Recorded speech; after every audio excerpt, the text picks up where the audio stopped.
anonymous executive told The Athletic that despite being underdogs, the Heat just might have destiny on their side. Here's the quote. Now, if you say, how can Miami win? I think Miami only wins because it's their time. They are playing their very best basketball at exactly the right time. How do they win? They have to be a team of destiny. Miami's got to have that hope that they're just that good right now. Shannon, it is about peaking at the right time. Is it possible that Miami is indeed a team of destiny? No, I don't believe they are, Skip. I don't believe a team of destiny wins 16 games.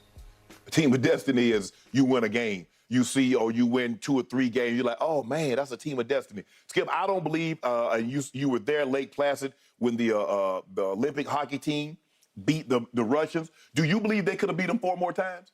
No. Well, they just played an exhibition game at Madison Square Garden. It was they beat them 10-2, maybe. Yeah. Trediak was standing on his head. He played so bad in that game they ended up pulling him. Well, he was having beef with the coach, and the coach pulled him. Yeah. So that's destiny. Yeah. I don't believe you win. They've won 12 games thus far. I mean, our Team USA did have some future NHLers on the roster, but the Russians already had NHLers on the roster. They were already pros. They were just a little long in the tooth, and they were a little stale because they'd won so much and dominated so much. Yeah, they got caught off guard. So that was a team of destiny. Yeah. I told you, I only got a seat in the front row at that event because nobody from the U.S. wanted to go. They already knew it was going to be thought it was going to be a blowout. Yeah. It was on the Friday night, and I was looking for something to write about. And I asked the press liaison, "You have any seats? Do I have seats? What do you want?" and I go sit next to, Larry Felser of the Buffalo News, who really knew hockey because I didn't. Right. And I'm beholding a miracle right before my very eyes. Except to my eye, untrained hockey eyes, it looked like the U.S. was just better than the Russians on that night. Right. Okay, but it was one and done. Okay, I got it. And so that's what when you look at it, right now, the way I look at it, the Heat have just outplayed, outshot, outcoached all their opponents. They've been better when they needed to be better than everybody else. Spo is put on a masterclass of coaching to get the game close. Jimmy Butler does what he does in the inning, in the end. But Skip, I don't see them as a team of destiny. I'm thinking one game. I'm thinking Penn State beating Miami with that big team in '87, skipping the Fiesta Bowl. I'm thinking something like that as a team of destiny. But to win 16 games... Well, do March Madness in North Carolina State, Houston. Is that team of destiny? Yeah, okay, something like that. Remember those NC State teams, the Valvano teams, they won like 4 games along the trail at the buzzer. You know, it was some wild overtime buzzer beater. Yes. Okay. That's a team. And there's no shot clock. There's no shot clock. And I'm still upset at that because I wanted Phi Slamma Jamma to win so bad. So did I, because I was covering them because they were from my area and conference because I was in Dallas. And yet Guy V. Lewis, their coach, was known for everybody said, he just rolls the basketball out for the games and says, dunk the damn thing, right? You know, you got Elijah Moore, you got Clyde Drexler, they had a... Benny Anders, do you remember him? Yep. Ooh, he could play. Oh, they had a freshman point guard, which might have been a little bit of a hindrance, but... Wittenberg, Lowe, Thurl Bailey, Cozell McQueen. They were pretty good. Lorenzo Charles called it out of the... I was like, that's an air. It was an air ball caught. And Akeem just sort of lost it in the lights. Yes. It's like losing a fly ball in the lights. I don't know where it is. Oh, he dunked it. We lost. At the buzzer. Wasn't it like 54-53? Yeah. Okay. Low score because they just dribble the air out of it because you don't have to give the basketball. Well, okay. All right. Cruise New Mexico, right? Yeah. It was in Albuquerque. Albuquerque. It was Mexico. Yes. Okay. At University of New Mexico. All right. We have never seen anything like this. That's why I'm on the edge of my seat tonight, because you can't have a team of destiny. It's oxymoronic to say you have a team of destiny in the NBA Finals. Right. They don't go together because it's too many games. Yes. It's 7-game series. It used to be 5 games first round, but now it's 7 games. Actually, it was 3 games. Yeah, although you go way back. Yeah, okay. 3 out of 5, and then the conference championship was best of 7. 7 games, 7 games, 7 games. And the irony of this anonymous quote is it's in The Athletic's piece, in which they've gone back to the same anonymously quoted scout, executive, and coach. They've gone every round to them for their picks. And every round, all three of them picked against the Miami Heat. Even against the Knicks, they all picked the Knicks to beat the Heat. I'm sure a lot of people did.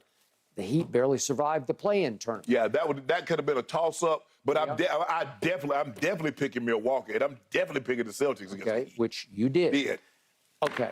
So the irony is they've all three been wrong all three times, and now all three are heavily picking Denver to win. Right. All right. So I've liked the Heat all along to the point that I'm amused by the destiny label, but I'm starting to think they're a team of, remember, they played 18 games so far, and I got Heat in 6. I think they're a team of 24-game destiny. Is that possible? No. Okay, well, that's what's happening because maybe they're just better than you think they are. Right. The problem is they shot they ranked 27th in three-point shooting during the regular season. 27th. Well, right now, they're right there with the home team tonight in shooting threes. And they've been shooting the lights out, and they shot the Lakers' lights out. Yeah. But from three, the Heat are 39%. Well, they weren't remotely close to that during the regular season. And yet Denver is also 39% from three. So we got two hot shooting three-point teams. But yet I look at the top of the list here for the Heat. Duncan Robinson's at 45. Wait a second. Caleb Martin's at 44%. This is for 18 playoff games. Gabe Vincent's at 39%. It's ridiculous. And you say, will they get exposed? Well, 18 games is a pretty good sample size to me. Yeah. And I love to watch them operate. I love Jimmy getting in the lane, as I keep saying, getting in your kitchen, because if he gets a foot in the lane, he is as good a point forward. He can do what Joker does. He does it very differently. Joker's a great you can make a case he's the best passing big man we have ever seen. Yes. There have been some great ones. We've talked about Bill Walton before, and Tim Duncan was a very good passer. Wilt was a very good passer. But the point is, Joker is so unselfish that he looks to pass, and he's a creative passer to where he's Luka-like, where he makes passes where I say, that's special. Right. That was sensational. That's a gift. He's got the passing gift. He'll do wraparound passes and bounce passes and baseline passes. Okay, I give you that. Jimmy is not a spectacular passer, but he has an uncanny ability to get in your kitchen and draw two, and all of a sudden he's got eyes in the back of his head, and they're not behind the back passes. They're just back passes, back bounce passes to a wide open shooter, and watch his passes out of the lane. He always hits the shooter right in the pocket, and these are little big things, but he hits it right in the shooting pocket where Max Strus just goes right up into the shot with it and shoots it with such conviction that I'm starting to think that Destiny's Darlings are actually just legit. Yeah. That they're better than you think because they play basketball. I kept saying before the Boston series, they play basketball better than Boston plays basketball because they do turn it over some because they will. But Jimmy will try some things too. He'll get 3 or 4 games. And the thing, Skip, like in NCAA, Skip, you beaten one team one time, so you got to win 6 games. Yep. But in this situation, Skip, you got to win 16 games. You can't be a Destiny's Darling winning 16 games. Okay, but you can prove over the duration. You legit. You play basketball better than anybody else does. Yes. You play with a physicality and a mental, physical toughness that other teams don't have. Right. And I do think culture endures and prevails. And they have a great culture because Jimmy Butler, as a leader, as Kyle Lowry said the other day, we ride with him, but he rides with us. Right. And he encourages every one of us to take the shot. Right. If you got the shot, take it. Jimmy will go long stretches of the game, and I'll say, where is he? Right.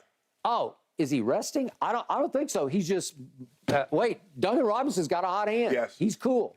Okay? So he plays with zero ego. So he's like Joker in a very different package. Right. Because he can be a little prickly to coach and a little difficult, and he can be, as Spo says, a little gnarly. Right. But he keeps being underestimated because his leadership's in a different package, but it's working at the highest level. Agree. And when it's time to make clutch shots, like at the end of Game 6, he shocked me right off my couch. He'd scored 10 straight points, and I look up. They're up by a point with 3 seconds left, and he's over there saying, 1 stop. Right. We just need one right. stop. And they got the stop, and you know the rest of the Didn't get the story. rebound. They didn't get the rebound because it was the luckiest carom out of the lip out that I'd ever seen. Right. And yet, did it stop them in their tracks? Did they spill all their guts? No, they came right back. You want to talk about resilience?